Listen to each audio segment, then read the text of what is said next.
Talking baseball, baseball and the O's.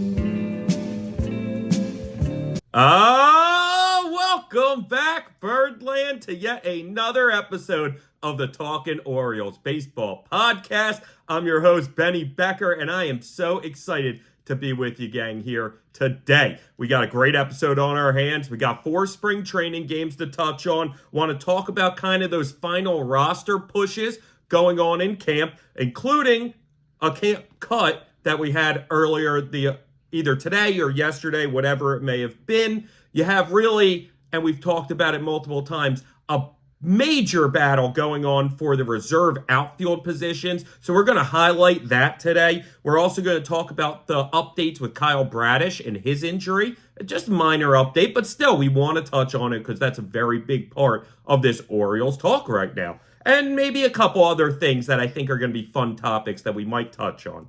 Okay, but you might be seeing I'm wearing the vintage Orioles bullpen jacket back when they made these things all puffy and big. I loved that. Now, this isn't, I think, from the early 90s. I think it's from the later 90s. Still, definitely vintage, and it's showing. It's showing. I mean, the orange on the Orioles is very dimmed and not nearly as bright as it once was. Definitely could use a cleaning, but if you were in person and you kind of felt the material, it feels like it might be on its last legs, gang. So I'm a little worried to put it in the wash or even just get it dry cleaned or really anything, because I'm really trying to preserve this jacket because I love it so much. And it is gold. I hope it's not swishing and swooshing too much on you, gang, today. But I love it. And it's chilly outside. I'm hoping it's one of the last chilly days we got. So it was a perfect day to throw on the Orioles bullpen jacket, the puffy guy. And hopefully, weather-wise, I won't have to break this out for a while. And Orioles-wise, I'm able to break this out come later October when we're making that push for the World Series, gang. Because, you know, in the beginning stages, the wild card, the division, might not be that cold yet. I remember when me and John went last year for Game 1 of the ALDS. It's a pretty nice day. It was raining, we got delayed, but temperature-wise, it was a pretty nice day, right? So I had on the other Orioles jacket they've seen previously, the windbreaker, but I love this big one. I love this big, comfy, fluffy one, and yeah, this is the type of thing that you can wear later in that postseason once it really starts getting chilly on you. But your team got to get there. Your team has to get there, and we didn't do it last year. I'm very confident, though, gang, that we're going to see those chilly Baltimore days with Orioles baseball in it this year, 2024. This is the year, gang. I'm telling you, this is the year. The ALCS is back. I think the World Series is back. And hopefully we can win that World Series. But I really think the AL pennant is coming our way. You know that from this time, to the point where I can't stop talking about it. I was talking about this jacket, and out of nowhere, I've gotten on a ramble about the Orioles and how far I think they're going to go. So I'll leave that in the past. Enjoy the jacket. Marvel in the jacket. And yeah, let's dig into these games, gang, because we got 4 spring training games that I really want to dig into. And frankly, the one I'm going to dig into the least is the one we're starting out with. And that was game 22. 7-2 loss to the Rays. Not much really to talk about from that game. Very few highlights, I would say, from that game. The 3 things I guess I'm going to touch on from it is, first one, Jordan Westburg. We had talked last episode about how he's finally starting to get in rhythm, finally starting to see that offensive production. And we know he had frustrations early in camp when a lot of other guys were hitting, and he wasn't really hitting very well. Well, he had a 2-for-4 day with a double. So, again, nice to see him starting to pick up that, because I think that Westburg could be a very nice piece for this Orioles lineup in a sneaky good way. Again, he gets lost in the weeds with all of these great prospects. And frankly, another reason is because of all the position battles towards the bottom of the roster that are so competitive. And mix that in with how great the top of the Orioles is and with the top prospects the past few years. and the reigning AL Rookie of the Year, and Henderson, and of course Rushman, and Grayrod, and all of these names. It's easy to forget about Jordan Westburg, but I promise you that this is going to be a very nice piece on this Orioles team this season. So great to see him starting to catch his stride and hoping that he can start the regular season off a lot hotter than he started this spring training off. And we're seeing at least good signs that that will at least be possible, if not be the case. Now, one of those top guys that has kind of taken the attention away from guys like Jordan Westburg is Jackson Holliday. And you know, obviously, my affinity for Holliday. I love him and his talent so much. I love his mindset. I love his work ethic. And he had a 1-for-3 day. Again, nothing over the moon about. But still nice to see. Still nice to see. He's batting right around 300, give or take. And the only real problem is, like we've talked previously, his strikeout to walk ratio is concerning and potentially a red flag, and also potentially the reason why he might not make this team out of camp. I still believe, though, he will make this team out of camp, and that he's shown the Orioles more than enough. And in fact, I think that strikeout to K ratio, I have a gut feeling that that's all right with the Orioles, because that was kind of the mentality that they put him in to go, because that's very unlike Jackson Holliday, at least at every level so far that he's been at in his baseball life. He's always had a great walk to strikeout ratio. Now, not only is it flipped where there's more strikeouts to walks, but now it's significant, and it's a problem if it continues that way. However, we've seen with the past guys, this is something we talked about last episode, we've seen with some of these top prospects that have moved up, sometimes they're not aggressive enough. And sometimes that takes a hit on how productive they're being, and ultimately makes them not very productive in that first month or so in the season. We saw it with Colton Cowser, and he ended up going back to the minors. We saw it in Adley Rushman, but he pushed through that, got a little more aggressive, and has dominated essentially since then. We saw that with Gunnar Henderson. Started off slow, a little passive, got more aggressive, went on a tear, and won AL Rookie of the Year. So it's not that insane for them to go into this spring training saying, Jackson, don't worry about the walks. We don't need you to prove how good of a batter's eye you have. We want you to be aggressive, and we want to see what you're capable of with just free swinging and being free up there. And frankly, even with the strikeout to walk problem, he's put together a very nice spring training camp, especially if you take into account the slow start that maybe he had in the first couple opportunities, first couple games, heck, maybe even first week or so. Okay? So while 1-for-3 I'm not going to jump over the moon for, it's still nice. You want to see him getting, again, just a productive day at the plate. 1-for-3 is fine. 1-for-3 is fine. Okay? The biggest thing from that Rays game that I really liked seeing was Dean Kremer having himself a nice day on the bump. 4 1/3, only 2 hits, 1 walk, 1 earned, 3 Ks.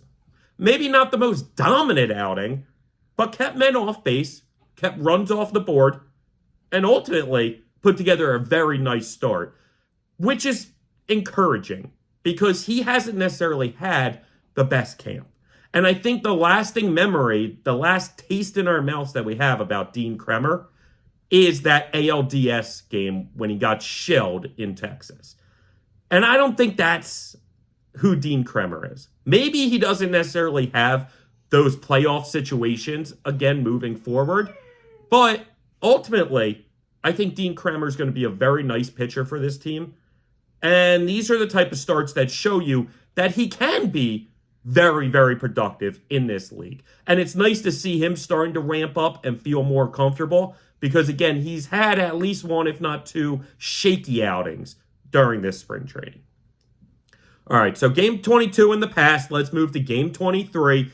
5-4 win over the Red Sox. And there were some nice things to see in this.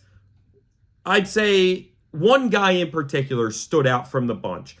But before we get to those, some of the guys in the lineup that had just a good day, like we just talked with Jackson Holliday, just a good day, which is fine to see. You had Cedric Mullins 1 for 3 at the dish. Now, he's just coming back from that hammy injury, so it's nice to see him being able to get production at the plate. But that's not the whole story. I don't need production out of Cedric Mullins in spring training. I need health, and I need him to be healthy, right? But it's nice to see him going 1 for 3 at the dish, and more importantly, he had at least 2 plays in the field that were very hard plays that he made look easy, and he was able to track down balls that other Major League center fielders would be having trouble with. So very encouraging signs from Cedric Mullins about his health in that game between the base knock and the defensive plays.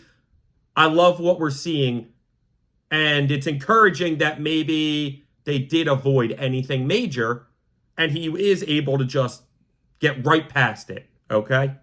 Gunnar Henderson 1 for 3 as well. Jorge Mateo as well 1 for 3. Ramon Urias 1 for 2. Now, Gunnar obviously is one of these stars on the team, but we've talked Mateo and Urias time and time again this spring training.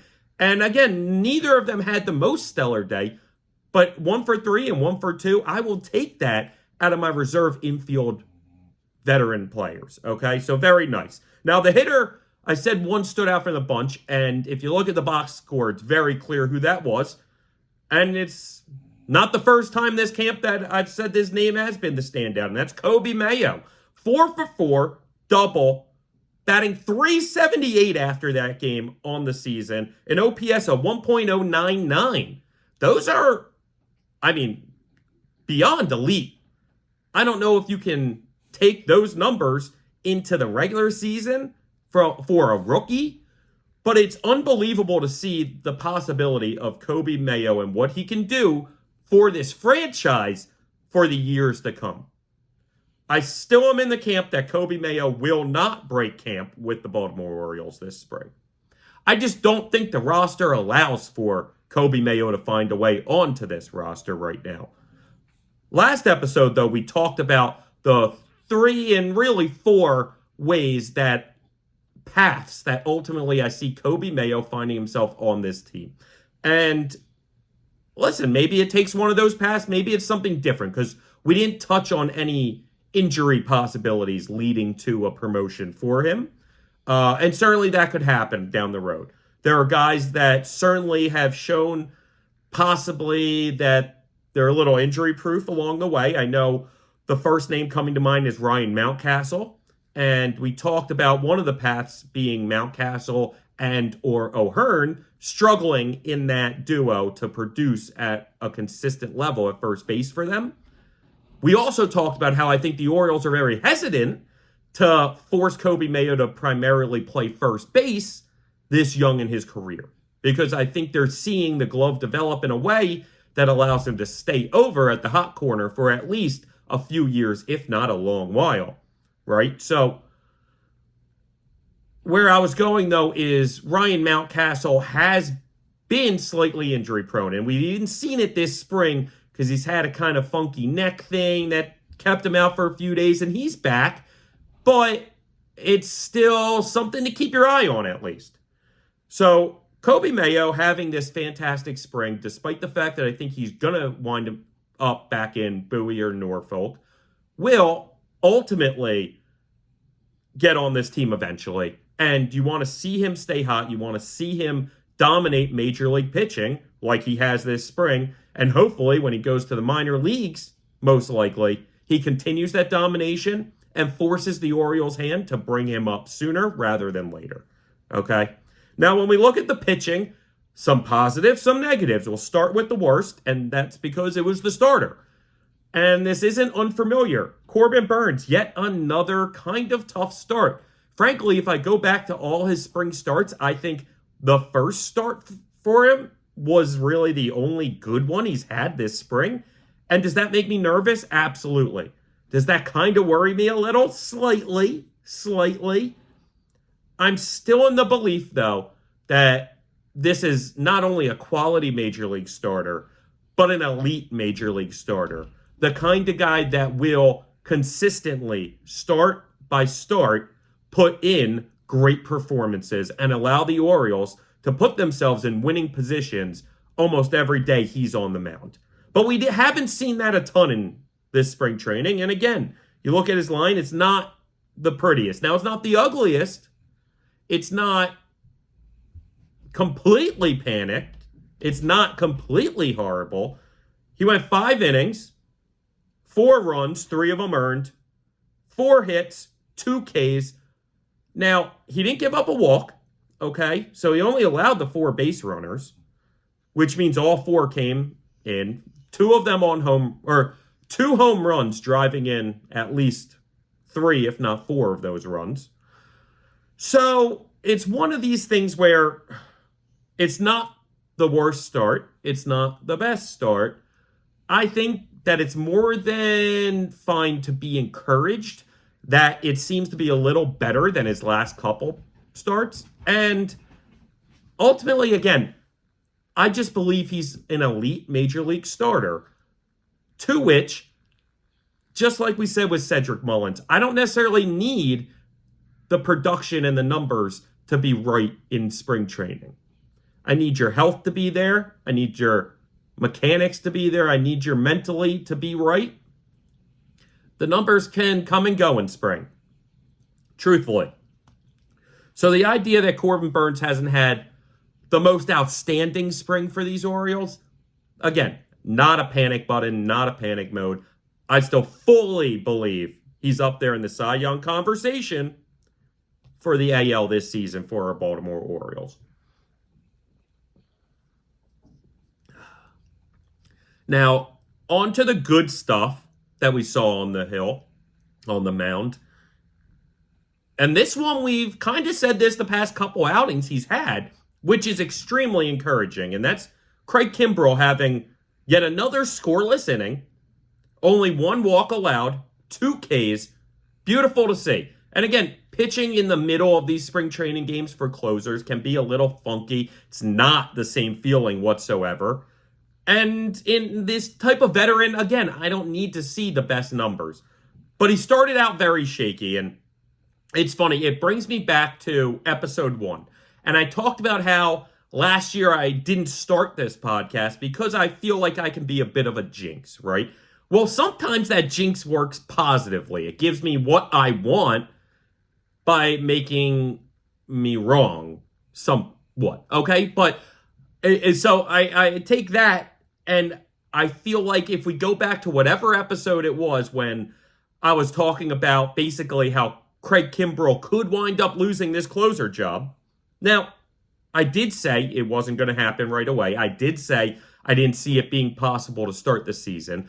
But, again, I did say that there is this path. I feel like this man has been on an absolute heater since I had that episode. So I guess I kind of jinxed him in a good way where I jinxed out the bad stuff. And hopefully that me talking about this doesn't jinx it back to bad stuff, especially when real games begin soon. But it's funny how things work like that, right? And Craig Kimbrell has been showing us why the Orioles went out and made that move during the winter meetings and brought in a veteran closer for this role to at least begin the season with, while they wait for Batista to get back next season. Now, if we look at the other guys in the bullpen, or at least most of the other guys in the bullpen that pitched that day, I'm going to highlight 3 guys, and I'm kind of just going to combine them, okay? They're all guys we've talked about. Jacob Webb, Ort, and Crook, okay? The 3 guys combined for 3 scoreless innings, combined 4 walks, no hits, 5 Ks. So the 4 walks isn't necessarily what you want to see. They all walked at least 1 guy, but they also all struck out at least 1 guy. None of them gave up a hit. None of them gave up a run. So it's a beautiful thing. And out of those 3 guys, I know earlier in camp I was saying that Crook had a chance to kind of make this team. Heck, or even also had a chance. I don't necessarily think that either of those are going to make that. I really hope, though, they are able to hold on to at least Crook. I believe that neither of them have an option left, so we'd have to throw them on waivers. Crook has had that strikeout stuff and has shown the ability to do that. That's one of the reasons I thought he had an outside chance to land in this pen. But now I just don't see that possibility. Jacob Webb is, to me, kind of the last man in that bullpen at the moment, assuming that they go with the 3 lefties, including Keegan Aiken. And I think they will. That, to me, then means that they'll probably keep Jacob Webb also as that 7th reliever. But this is going to be kind of some of the things that we talk about later, or excuse me, 8th reliever. This is going to be one of those things that we kind of talk about later on in the episode, okay? Because there is that final roster push, and the back end of the bullpen, just like the outfield reserve spot, is really, at this point in camp, I think, the real battles going on. I think everything else is relatively locking itself up somewhat. And that's really where the battles happen. But all of those guys, scoreless innings. And again, it's a good problem to have if you have too many guys playing well. Especially if those guys can take that into the regular season. That's a good problem to have. You don't want these guys kind of giving you fool's gold, where you buy one guy, you keep them on the roster. That means you have to let go 1 or 2 guys through waivers. You lose them, and then within a week to 10 days, you have no trust in the guy that made the camp, and now you have to go in different directions. While we have the guys then in that situation to still bring up and potentially be successful, that's not what you want. That's when you start going, hey, if all things are equal, we're going to send down the guy with options and keep the guys without options, because then we can at least get the look of the guy without options in the majors this year to see how he's producing before we then go taxi squad and start replacing him with guys who do have an option. So that's where that stands. And Jacob Webb doesn't have an option either. Okay? And again, we'll dig more into that. When we look at the next game, game 24, another win, this one 8-2 against the Braves. This was the first of 2 split squad games that day that we're going to touch on, okay? So, had some split squad games, and it's funny, when you look at 8-2, you're like, oh, wow, you get all excited to see this box score, and it was a little disappointing in some regards, frankly, because the Braves were winning 1-0 through 6. In fact, they were winning 2-0 through the top of the 7th. So when you see that, it was kind of more mostly role players in the Orioles offense. In fact, I'm not even going to touch really on the guys that produced the best in there. We had a guy hit 2 home runs that, because he doesn't have a chance to make this roster out of camp, I just am not touching on it. If you want to go back and look at it, go back and look at it. It's awesome.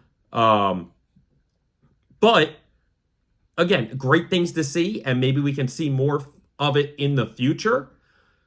But just the way this roster is developing, there's not a spot really for those type of players to make the team, no matter how great of a day they have at the dish, okay? So again, the Braves are winning 1-0 through 6, 2-0 through after the top of the 7th, and then the Orioles really started piling it on. In the 7th and 8th, they scored all 8 of their runs. And when you look at the box score, again, none of our big guys really stood out offensively. However, Holliday, 1 for 3 with a double again. Continues to show that extra base hits, which is a huge thing, because if I really broke down his stats this spring, most of his hits, I feel like, have been extra base hits.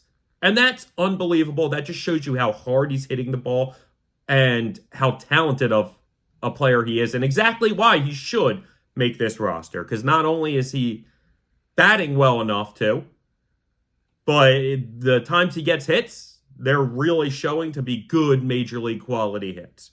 Gunnar Henderson, 1 for 4, also had a double. You know, again, Gunnar missed the beginning of camp. Gunnar came on hot really quick. And it seems even 1 for 4 days, again, a double. It seems like he's continuing to feel good at where he's at and feel comfortable with how he's producing. And I see no reason to think that he's not going to come out of the gates incredibly hot for these Orioles to start the season.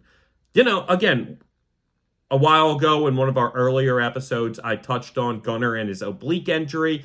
And despite the fact that I felt he had MVP type caliber potential this season for these Orioles, I was worried the oblique would hinder him for the first month, if not first half of this season, and kind of chip away at those MVP type numbers. I mean, again, just spring training, but if we're looking at what he's doing in spring training, it doesn't look like there's any reason to believe that oblique is bothering him in the slightest, and that those MVP type numbers are absolutely possible for him all season, especially right out of the gate. O'Hearn, 1 for 2. Okay, again, nothing spectacular, but I like seeing O'Hearn and Mountie and these other veterans continue to at least get a hit or two every day. I don't need you getting multi-hits every day, especially only 2 plate appearances. You get a base knock, more than happy with it. And especially if they can stay healthy, Ryan Mountcastle, I like those two as a duo at first base to be able to put up somewhat elite numbers together. Then you also have Kobe Mayo, 1 for 4 as well, also had a double. Continues not only to be hot, but hit extra base hits, okay? Just like Jackson. One of the most beautiful parts of their hot springs has been the amount of extra base hits that have come between the bats of Jackson Holliday, Kobe Mayo, and frankly, we're going to touch on some of the others, but we know Kyle Stowers, we know Colton Cowser. These are guys that have consistently been incredibly hot all spring training. When we look at the pitching side of that split squad game, you got one of my favorite guys on the whole team, gang. I'm the president of his fan club, Tyler Wells. Yet another great spring start. Okay, 4 2/3, 4 hits, no walks, 6 Ks, 1 earned. It's about as good as it gets, gang. Truly. In Major League Baseball, that is about as good of a stat line, at least in spring training. Obviously, the 4 2/3 is less than you'd want them to see in the regular season, but that's by design, right? The Orioles and these teams get these pitchers to a certain pitch count in the game, and then they move them to the bullpen and have them finish out the rest of their pitches in a monitored bullpen session. That way you're not getting them into a weird situation, nothing funky happens, and they still get their pitches to build up to be a starter, okay? I'm going to get slightly off the game for a second to touch on this topic. I was reading an article about how because of Cole Irvin's, not just he's come back in better shape and he seems more motivated, but he's added velocity also, and it's been very encouraging what they've seen from Cole Irvin. The question was basically propositioned about which one of those two will have the best chance about sticking in the rotation once John Means, let's say, gets back. Because I think Meansy will most likely be the one that gets back before Kyle Bradish. Most likely, assuming, knock on wood, Means doesn't have another setback. But everything I hear about John Means' recovery is that he's not even hurt at this point. The Orioles are kind of just slow playing it to let him ramp up properly. Okay, so which one of those two between Wells and Irvin do I think has the better chance of sticking? Personally, Tyler Wells. Personally. I think Tyler Wells might not be an elite arm in this league, but he is at least an above average pitcher. And frankly, is a very good starting pitcher. And mentally, we've talked about how he worked all off season to really train his body to be that starter. The argument, though, mainly was, assuming all things are equal and that each are pitching, let's say, very identically, which one do you go with? Odds are, then, you wind up keeping Irvin in the rotation. And there's multiple reasons behind that. One, Tyler Wells is a much better reliever than Cole Irvin, I believe. just with the stuff being much more overpowering, him being such a big presence on that mound, I think that you bring him in for 1 or 2 innings, and that is very scary at the middle to back half of a game. Cole Irvin is a little less intimidating, I guess, to see on that mound after you see the starting pitcher. Now, the other reason is because maybe we saw last year Tyler Wells was this dominant starter for 2 months, but then he wore down and he didn't hold up. So the Orioles may be looking at it going, okay, if we do think he's eventually a starter, but this season we're afforded the luxury to move him to the bullpen that can manage his innings so that he finds himself now somewhere increased from last year, but still not fully up to where he would have to be as a starter. Trying to mitigate those innings for his long-term future as a starter is a reason why you might keep Irvin in the rotation and move Wells to the pen. And again, Wells is one of those guys that if Craig Kimbrell is struggling at some point in the season, has a real shot of taking that job from him. In which case, you don't want to just go right from the starting rotation to the closing spot. It would make better sense to move him back into the pen to kind of acclimate himself to that pitching every few days instead of every 5-6 days, but with a lot less pitches and only an inning or 2. That would make sense for me, especially if you're trying to ramp him up and acclimate him to taking that closer spot, which again, he, to me, is one of at least the top, we'll say 3 candidates the Orioles have in-house to take that job from Kimbrell if the time comes. Okay? But you look at Tyler Wells' numbers this spring, right? He's been pitching to a 1.69 ERA in his 3 starts, 10 2/3 inning pitch total. Very nice numbers. Very nice numbers. And it just shows you why I'm so high on him. Because ultimately that decision between Wells and Irvin will come down to which one is pitching better. Which one's giving you a better chance? Because it's very, very unlikely that they're both going to be pitching at exactly the same level in pretty much exactly the same in every category. In which case, then you can let those secondary factors take over. It makes a lot more sense to be like, well, Tyler Irvin's near the top of the list in MLB in ERA and WHIP. And Cole Irvin is sitting not at least at average, let's say, at those two. With like a 4.2 ERA. Okay, well then at that point, probably want to keep Tyler Wells in the rotation. And I think that that will be the case. And frankly, again, the situation that the Orioles have is a luxury this season, right? Because with, let's say Means comes back and Tyler Wells is pitching great and you keep him in the rotation. Okay, well, when Bradish then comes back, who moves? Because there's a chance then still Wells is the name that moves out of there. Sure, if Kramer's struggling, could be him. If Grayrod is falling apart again at that point of the year, maybe we move him back down. I doubt it will be Corbin Burns. Hell, maybe it's John Means who came back and is not looking great. And that's the name that gets replaced. Frankly, that to me is most likely the most likely scenario to occur. Is John Means comes back, let's say a month before Kyle Bradish. And it is not the prettiest thing. It's not horrible. He doesn't have an 8 ERA, but maybe he has a 4.7 ERA. And all these other guys are pitching great, and Tyler Wells is looking like an all-star. You can't take him out at that point. You can't. Okay? You gotta stick with Tyler Wells. That's the thing. Okay? So, ultimately, those decisions will be made as the season progresses, as we see how these guys do, because I could rant and rave and project all I want.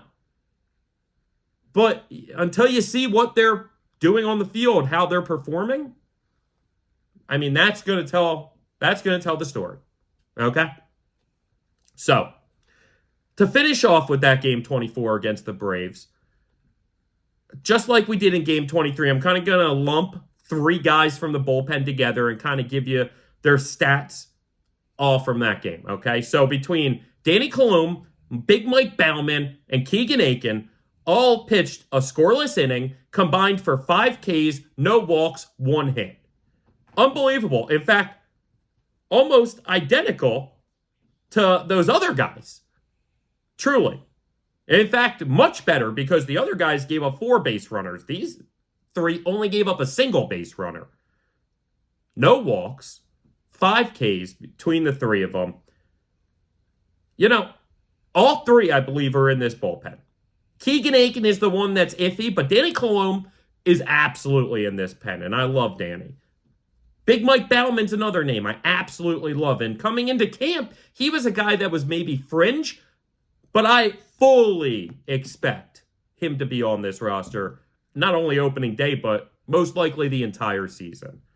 Also, I'm pretty sure I remember Bauman's out of options also, and that's just a guy you don't want to lose.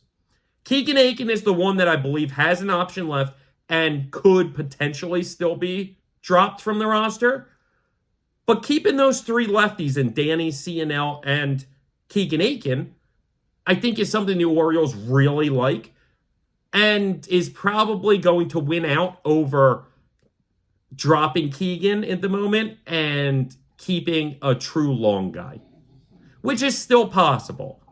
I just think performance-wise, Keegan Aiken has performed so well this spring and performed so well last spring that we can overlook his shaky, short regular season for the Orioles last year and just chalk it up to a shaky start mixed with injuries and then never getting back. So now let's give it another try because we see he can have success, okay? And I also heard, to jump a little off topic before we get to that last spring game, I also heard the conversation between the 3 lefties and if maybe the lefty that could get left off is CNL Perez, which is crazy, really, if you're really following this Orioles roster for the past few years. Because CNL Perez 2 years ago was outstanding and then started to fade in the back half, but ultimately was still outstanding. And last year, he maybe started shaky, but finished the season very strong. So he has shown the ability to be, if not dominant, a very solid lefty arm for these Orioles out of the pen. And frankly, listen, it's a bullpen pitcher, man. That's not always the most, consistent position in sports, especially on a baseball team.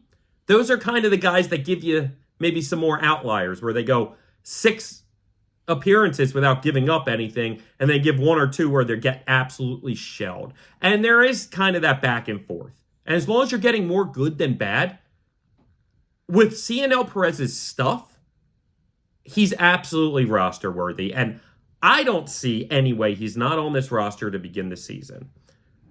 I honestly don't see a way, even if he has a shaky first half, that he's still not on this team. Just because of how we've seen him being able to rebound off of shaky first half, like we saw last year. I like CNL Perez a lot.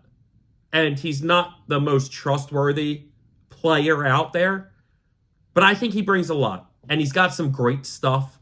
He really does. It's electric. And I think he has shown the ability to learn and improve and continue to get better. So I think that's kind of hogwash, the idea that CNL Perez isn't going to make this roster or even has the chance of not making this roster. For as great of a logjam as the Orioles have, I don't see any chance that causes CNL to not be on this roster. All right, so now we go to the last of those 4 games, the second split squad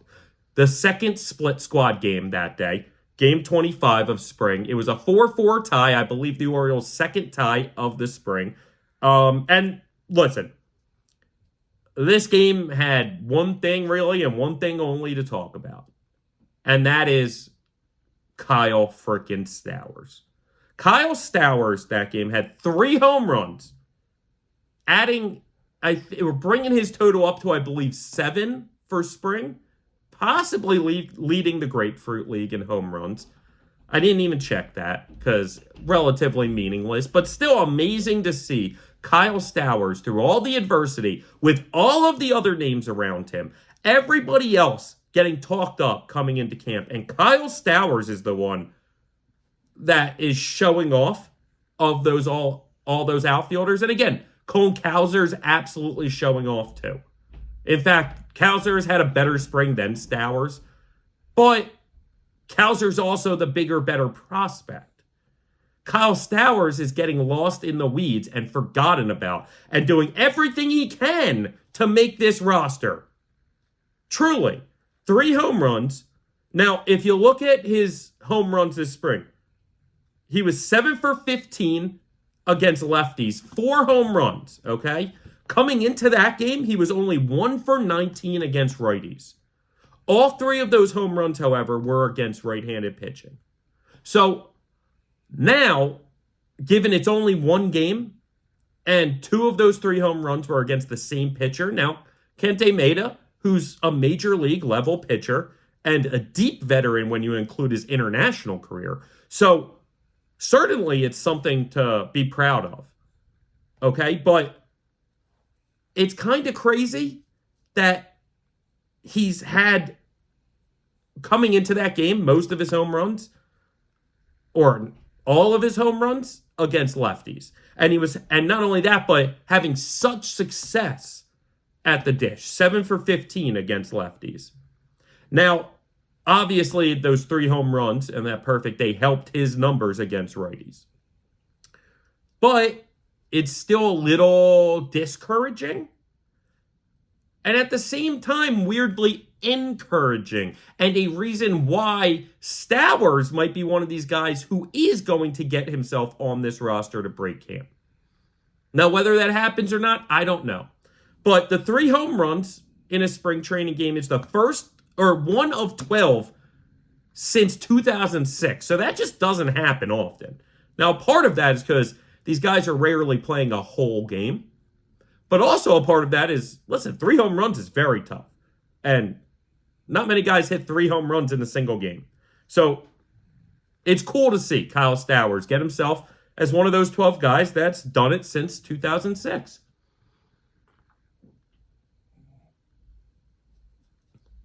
Excuse me, gang. My throat is so parched today. I don't know what it's been. Woke up very dehydrated. First thing I did was chug a freaking Waterloo as soon as I woke up. Can't seem to get that hydration back hard. I don't know. Maybe too many Cokes from McDonald's. You know what I mean, gang? Anyway. So, Orioles tied that game. So, right now, coming into today, their spring record has been 18-5-2. Unbelievable, gang. 18-5-2. Again, you can't take this record with you. And so it only means so much, right? And not only do they have the best record in all of baseball, either league, Grapefruit or Cactus, but they have the second best run differential, only second to the Dodgers, right? And the Dodgers have the second best record in baseball this spring training, okay? So while these records don't mean everything, and especially doesn't mean anything, and you can tell that if you look at the other teams, right? So 5 of the 6 teams after the Orioles and Dodgers are the Tigers, the Nationals, the Rockies, the Cubs, and the Royals. Some of the worst teams in baseball, most likely. That shows you that it's not everything, right? But the fact that the Orioles and the Dodgers have the top 2 records in these leagues, you can't help but think that that's a sign of things to come. That's what I've been talking about when I talk about the fact that there is no chance the Orioles miss the playoffs this year, and they have a very good chance at making a run for the best record in baseball. Because that's how good they are. And that's what this record, I believe, shows, even if it doesn't necessarily matter. And if you can look at the other teams doing well and say, well, they're not going to do very well this summer and this whole season, so why should I care if they have a good record in the spring? Well, you care when they are one of the best teams, and they're showing how they are ready to hit the ground running and start from day one being this championship push, this team that wants to win it all, this team that deserves to be there from day one. Wire to wire, these Orioles could lead the AL East. Wire to wire, these Orioles could lead the whole league. So don't be surprised. Don't be surprised when the Orioles have the best record in baseball and the Dodgers have the second best record in baseball. And these two teams are on a collision course for the World Series, starting in spring. Okay? So, we mentioned there was another cut from camp. Only one guy this time, Bruce Zimmerman, the pitcher. Now, he was a guy coming into camp who had an outside chance of not only making the rotation, but also being that long guy in the bullpen. It didn't go that way. It wasn't the ugliest spring. It wasn't terrible by any means. He showed some good stuff, and he had some decent outings. Ultimately, though, this roster is just too talented to keep him on the roster out of camp. But he had an option, and again, when you have these guys with options, sometimes they can be a casualty because of that flexibility, right? But he's a guy I truly believe will be up in Baltimore at some point this season, at least for a few weeks here and there, at least a guy that comes for a few days and goes back and comes back another week or two later. Any of those times that the Orioles kind of need those extra pitchers and you go to the taxi squad, he's a guy that I think will be riding that taxi squad some of the time. Okay, so he goes back to camp. We don't have to risk losing him, and that's great because he's a nice pitcher. He's a nice piece to have depth-wise. So Bruce Zimmerman out of Major League camp, back to the minors, okay? Now, we talked about this final roster push, right? So in baseball, you can have 26 men now on the roster. And when you look at it, I believe you can't have more than 14, maybe even 13 be pitchers. I think at most you can have half be those pitchers, okay? Now, obviously, 5 of which go to the starting rotation, okay? So at that point, you're looking at 8 guys in the bullpen if you're going to carry 13. And the way that these Orioles are shaking out, I believe they'd be better suited carrying 14 position players to 12 pitchers, okay? And allowing those position players who played so well during camp to break camp with this team and allow them the chance to prove it during the regular season. Unfortunately, it doesn't seem like that's what the Orioles want to do, right? So despite the fact that they have a good amount of days off to begin the year in the first few weeks, and they shouldn't have to rely on the depth needed like you will throughout the season with all those pitchers, still, Brandon Hyde has said, we need 13 pitchers. So when your manager, who's so in touch with the front office and the workings and stuff, say, we need 13 pitchers, well, who am I to argue with you, Brandon Hyde? Who am I to argue? I'm not going to sit up here and scream that you're not going to carry 13 pitchers then into the season because you're telling me you're going to, okay? So no matter how much I could make the argument for 14 position players and 12 pitchers to start the year, that does not look like it's going to happen. Which ultimately leads to a couple positional battles, right? We talked with the pitching about Jacob Webb maybe being that last man in the bullpen that makes the team. There's certainly a few names out there that are really making a push for it. Julio Teheran is one. You got a few others, right? But I want to focus more on the positional players right now, okay? And talk about the 13th positional player, because to me, it would make sense having that 14th, but it just doesn't sound like that's going to happen. In which case, who's going to make this roster? And before we get into it, I just want to emphasize that just because you break camp with the team doesn't mean you're going to stay all year with the team. Just because you go back to the minors to start the year doesn't mean you won't be up in the majors soon enough for an extended stretch, possibly. So it's all about how you perform. It's all about what happens with health and every other extenuating circumstance, okay? But let's assume, okay, that our catchers are locked. There's a lot of guys that are locked, okay? So let's just run through it. You have the two catchers, Adley and McKenna, right? Two first basemen, Mountie and O'Hearn. I'm just going to assume, I'm going to continue to assume that Jackson Holliday breaks camp with this team, okay? And is the second baseman, in which case Jackson Holliday at second is the fifth, okay? You have Gunnar as the sixth at short. You have Westberg as the seventh at third base. Then you have Ramon Urias and Jorge Mateo as 8 and 9, okay? So that's your infield. Now we know Mateo is going to help out in center, but ultimately that's your infield. That's the team you're playing with on the dirt, okay? Which, if we're then assuming there's 13 position players, we're at 9. That leaves 4, gang. And Cedric, Tony Taters, and Austin Hayes, the All-Star, are on it. That means 1. That means we're down to a single spot. 1 outfield reserve spot that leaves. And who's it go to?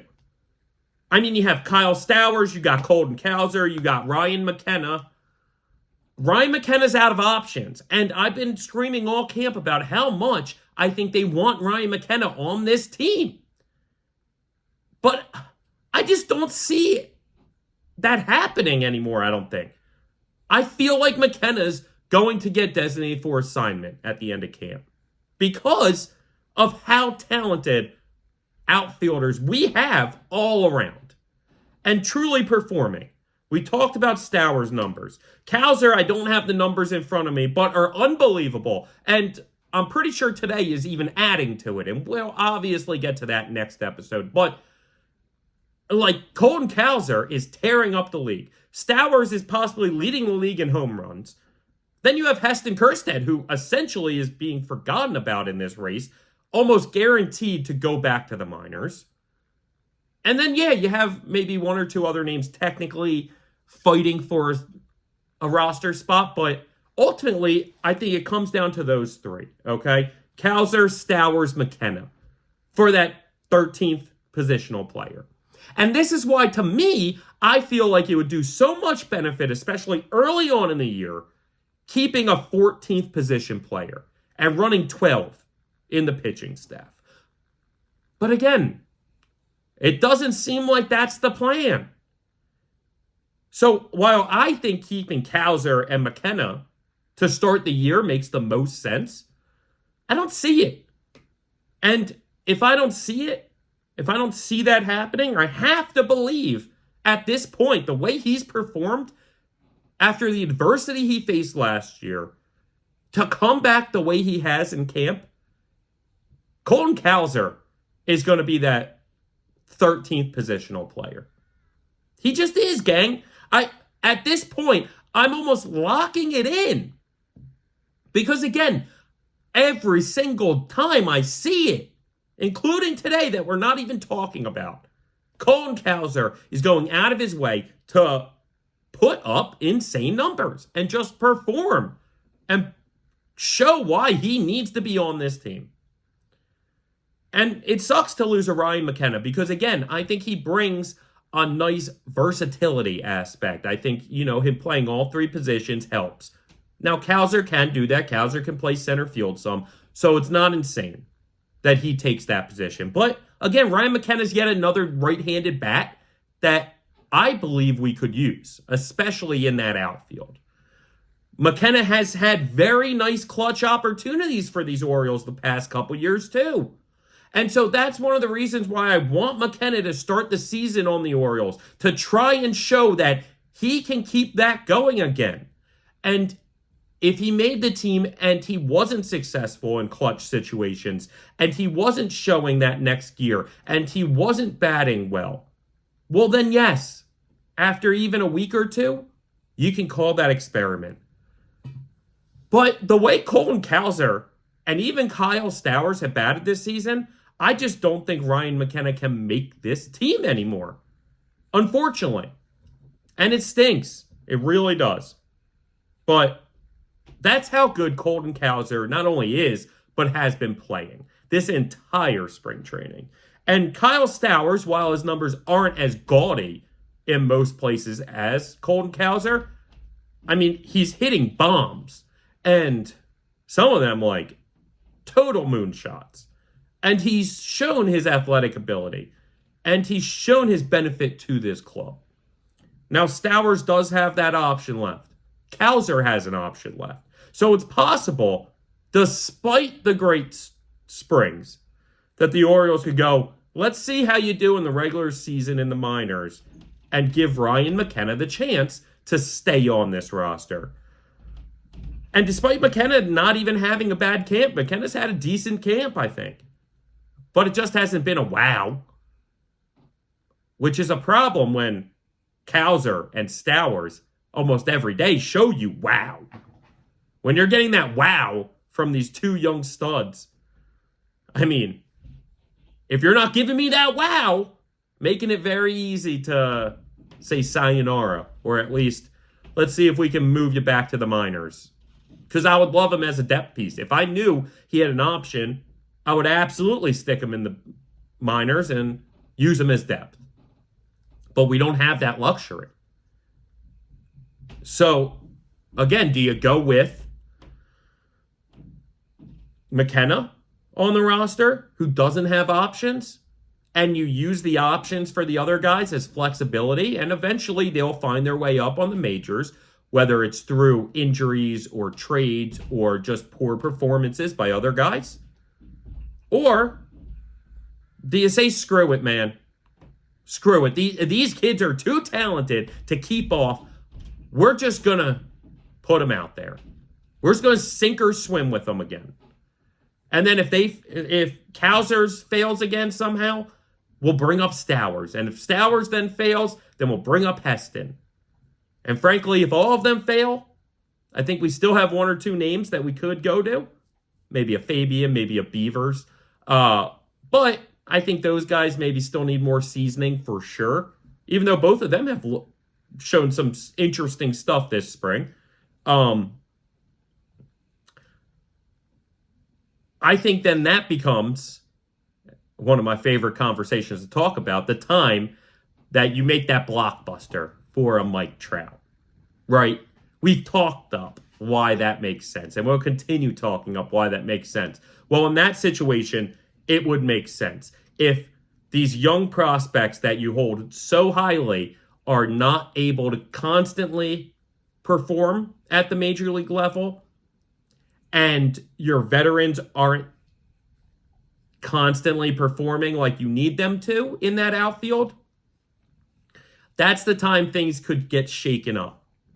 And we make a decision to move, let's say, a Hayes and Stowers, and I would assume a couple other prospects for a Mike Trout. And then out of nowhere, you blink and you go, oh, okay. Now it's all coming together. And again, that's down the road. Completely down the road. But it's just something I love to talk about. It's a narrative that I won't stop talking about until it becomes unrealistic, that I think makes so much sense moving forward and could be that final piece to bring us over that hump.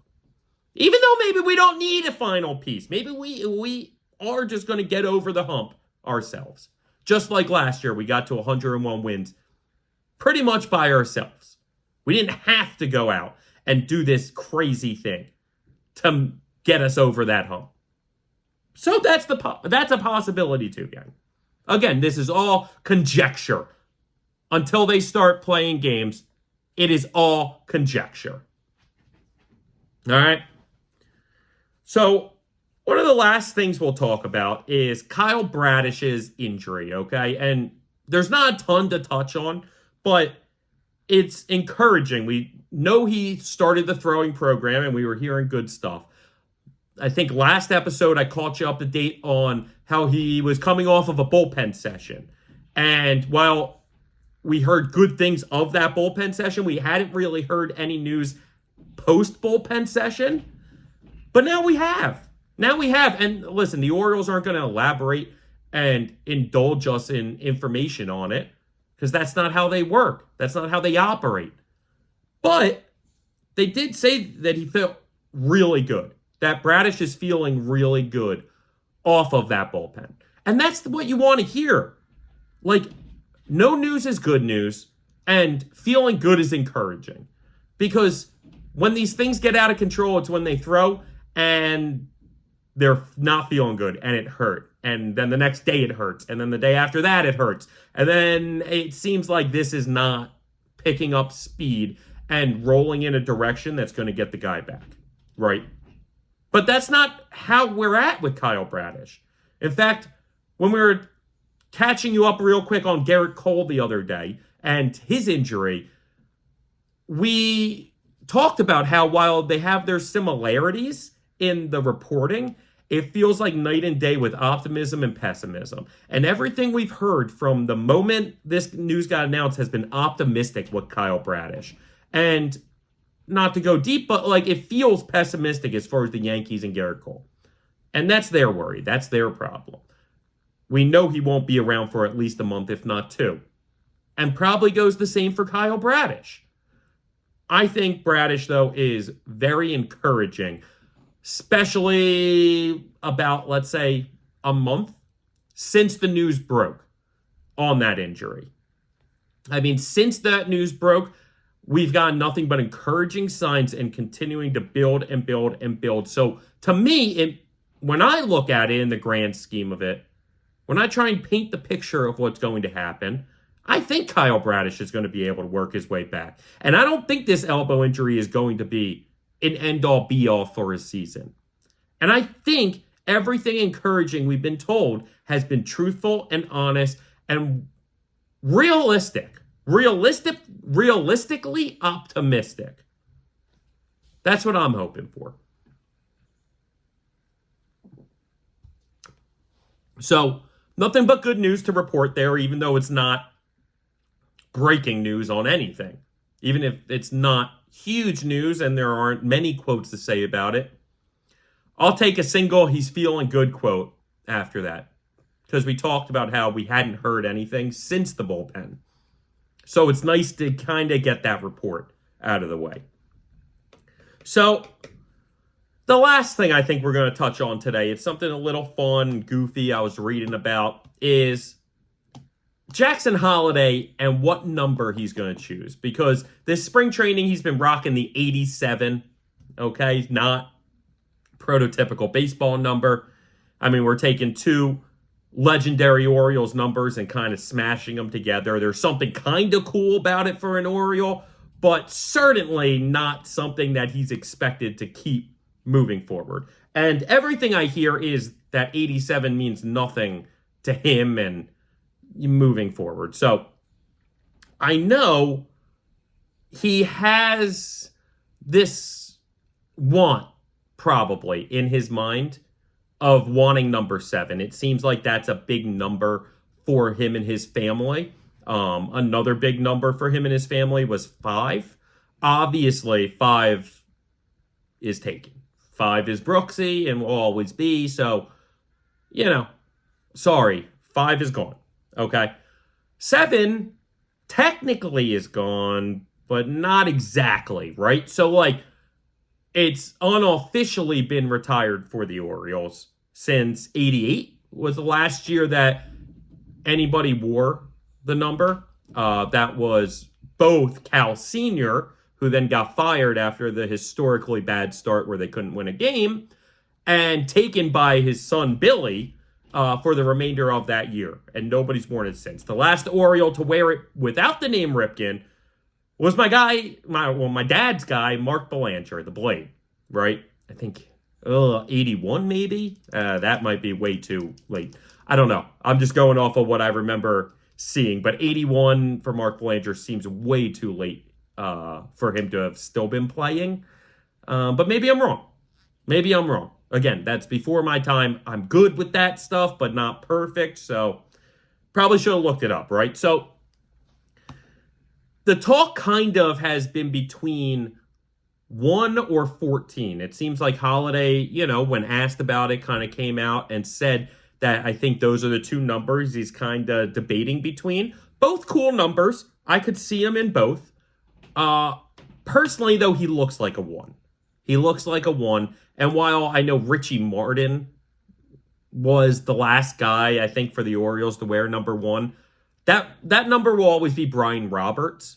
Or at least currently is Brian Roberts' number to me. Listen, Brian Roberts was a gem for those early 2000s Orioles that didn't have many gems. He was a cool player for us. Possibly an Orioles Hall of Famer. I don't think they've announced him into that yet, and I could certainly see him becoming one of those guys. But that doesn't get your number retired. So I don't see them retiring the number 1 for Brian Roberts. Okay, so it's the type of number that would fit him. It would look good again at second base, just like Brian Roberts. I love the number 1 for him. Personally, that's what I'm hoping he takes. 14 would be kind of cool, too. 14's a good number. You double the 7 that he likes. 1 plus 4 equals 5. That's another number he likes. So there's a bunch of ways to look at it. Obviously, that's his decision. Really, though, the talk was, should the Orioles give him the chance and him the option to wear number 7 if he chooses to? Now, it could be one of these things where he doesn't want to rub people the wrong way. He doesn't want to rub the fans and the franchise the wrong way and declines the number 7 if they offer it to him. Certainly possible he would do that. I go back and forth, to be honest. 7 to me, it was my dad's favorite number. Again, my dad's favorite player was Mark Belanger. Like, to me, a part of that number 7 being unofficially retired was always Mark Belanger, who, yes, for his offensive play, maybe didn't deserve it, but was one of the kings of the Oriole way, just playing this sound defense and doing the right things and playing the game right. And again, it was my dad's favorite player, so it's a bit personal to me to say somebody else should have that 7. And again, I love the Ripkins too, so it kind of was this perfect symmetry for me in my life, with my dad being this big Mark Belanger fan and me being a huge Cal Ripken fan, but really the Ripkins in general. And I mean, like, you see the book right there. You probably can't see it, but Billy Cal and Cal Sr. are on it. Like, it's just one of these things. Like, I grew up loving the Ripkins as a whole. So, to me, there's something beautiful about it in my life, about the only people that have worn that number in a very long time has been either Mark Belanger, my dad's guy, or Cal Sr. and Billy Ripken. Like, it's very cool to me. And it's a great number. And the thing is, if it wasn't Jackson Holliday, if it wasn't this premier prospect and player in 1 overall in the first round and this corner piece of this kind of core that they have developing, I would say absolutely not. The fact that it's Holliday makes me go, okay, like, maybe, because again, I believe that the Orioles are in the midst or in the beginning stages of what hopefully will become this dynasty and these teams that win World Series and become legendary players, and other guys on this roster will have their numbers retired. And these are going to be Oriole legends that are talked about by generations to come. And that's what I'm expecting out of them. And I know that's a tall task, but that's what I'm believing that they're going to become. In which case, a part of me thinks, okay, like, talk to the Ripkins. See what they think. If by chance there are some Belangers out there, talk to the Belangers. See what they think. And ultimately go to Holliday and offer it to him and see what he says. Because again, he may say thanks, I appreciate it, but no thanks. Or he might be thrilled at the idea of them opening up that number. And if we project down the road, something as stupid as that could set the tone on whether Jackson Holliday signs an extension with these Orioles in 6 or 7 years. Hell, signs one of these pre-arbitration extensions in 2 years. Like, it's one of those stupid things that could be like it makes him feel home. It makes him feel a part of this family before he's even made the team, right? And ultimately, I think he's going to choose number 1. Ultimately, I think that's going to be a good number for him. I don't see the Orioles offering him 7. And even if they did, I think better chance than not, he turns it down and appreciates the offer, but doesn't go with it.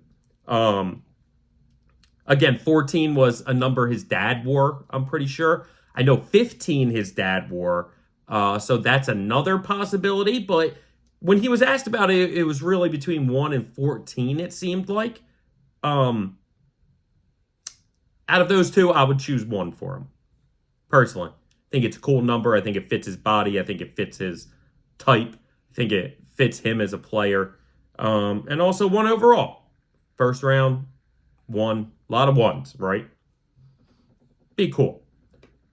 So, I think the main point, though, is it shows kind of what I've been saying, that I believe Jackson Holliday will absolutely be on this roster come opening day. You know, if a prospect doesn't have that feeling at this point that he's going to be there, that jersey number question probably gets answered with something like, well, when that time comes, I'll make that decision, but I'm just hoping to get an Orioles jersey and not a Norfolk Tide jersey or a Bowie jersey. You know what I mean? I think that that's where his answer would have been. Let's just focus on the task at hand. One of those big league answers. That's what I think would have come out instead of him actually openly discussing possibly between one number or the other. So we'll see. Just like the roster decisions, just like a lot of this stuff we've been talking about, the Bradish injury, whatever else it may be, time will tell, gang. And that's the beautiful thing. All of this will become clear over time. But, I mean, coming into today, I think there were 5 or 6 days left. 6 days left of spring training. 9 days left to opening day at the park. God, I'm excited, gang. I cannot wait for Thursday the 28th at Camden Yards. Been looking at weather reports. I don't know what we're going to get. Because some spots say thunderstorms and horrible weather, and other spots say pretty nice day. And so we'll see what happens. Praying they get that game in, because I don't know if I would be able to go to it the next day. And frankly, on some sites, it looks like the next 2 days are rainy. So, who knows what's going to happen, gang. Again, it will all figure itself out in time. I just know I cannot wait to be in Baltimore on that 28th and hopefully have a beautiful day for opening day of what could be a magical season, in Orioles' magical season. And wouldn't that be great? Wouldn't it be a beautiful thing, gang? I cannot wait for this season. And the fact that we're single digits of days away from opening day, it's here. It's essentially upon us. And camp's going to wrap up in less than a week, and we're going to have our answers on all the things we've been talking about with the roster. And then it's all about real games. It's all about actually going out there and playing, gang. And I'm hyped. I am so dang excited and hyped. And yeah, Another great episode in the book, folks. So we got some good ones coming. I almost did the gambling episode today. I really came close, but I just want to really get that one right. I just really want to hammer home what I really like, because that's one that I know I'm going to be spending money on, because what I'm going to be telling you are things that I'm actually putting my hard-earned money up to try and win money. But I want you to win money. I want you to hear this and win money. And just like the past couple years, I believe I have winning bets for you around these Baltimore Orioles. And this year, maybe more than any of the others. Maybe a lot of them. So with that being said, we're going to get to all of that. It was a nice episode, gang. Very excited to where we're at. Very close to the regular season. Less than 10 days away from opening day. Less than a week left of camp. We can smell it. We can taste it. Opening day's almost upon us, gang. So, with that being said, gang, this has been the Talkin Orioles podcast. Nope. This has been the Talkin Orioles baseball podcast. There we go. Birdland, we'll see you next time. Let's go, O's.